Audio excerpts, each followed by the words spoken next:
Alrighty.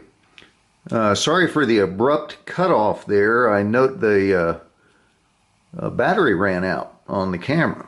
That's what you get with a hopeless amateur trying to run the show.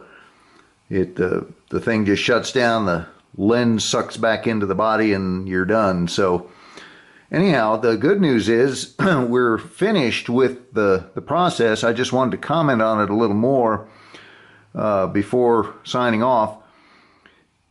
If you make this stuff too thin and start smearing it around in there, you're going to end up with basically a glass-coated pipe bowl, and you don't want that. And if you do it too thick, it won't press into the little microfine craze marks, which is really what you're doing, is filling those little cracks with an incombustible substance. It's immune to burning.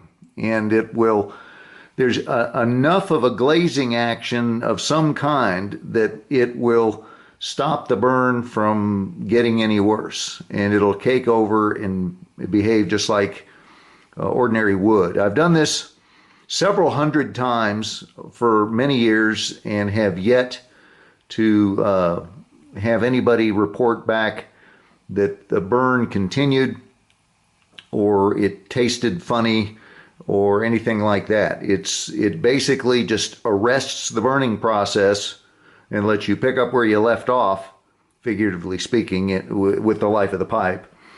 And properly applied, you can't even visually detect it. So anyhow, that is it. It's obviously not a trivial exercise. This isn't something that you can just do in an assembly line fashion.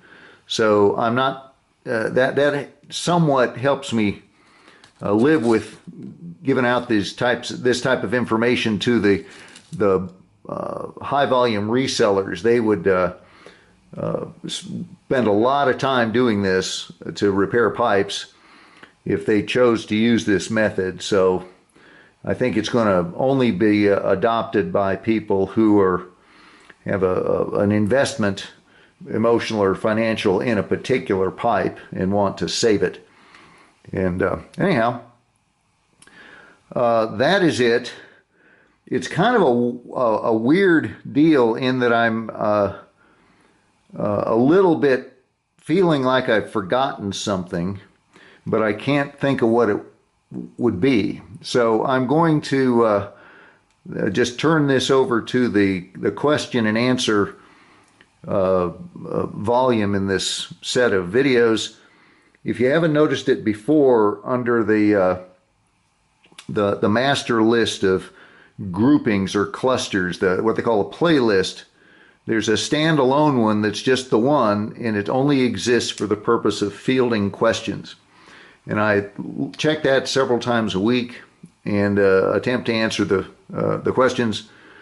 And anyhow, if you have any specific information more than what I've remembered to show you with this process, that would be where to put them. The comments section on this particular video will be closed just to keep things consistent.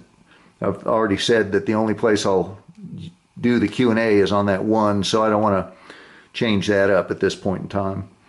So that's all I can think of at this time. So I think you got enough to go on.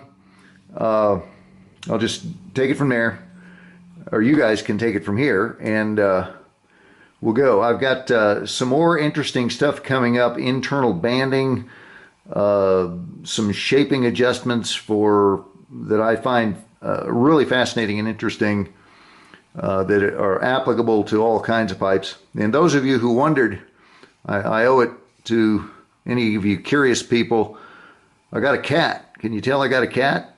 And they have little acid injecting lasers on the ends of their claws that squirt you with something that doesn't like to heal very well. I don't know what's going on there, but anyhow, it was an accident. She's actually a very sweet animal, and I'm sure she would undo that if she could. So, but that's all that's going on. It's not I didn't have a shop accident, is mostly what I wanted to let you know. Alrighty, that's it for now, and I'm feeling better these days than I was for several months there, and I'll kind of pick up where I left off on doing these projects. And that's it for now. Take care. Talk to you later.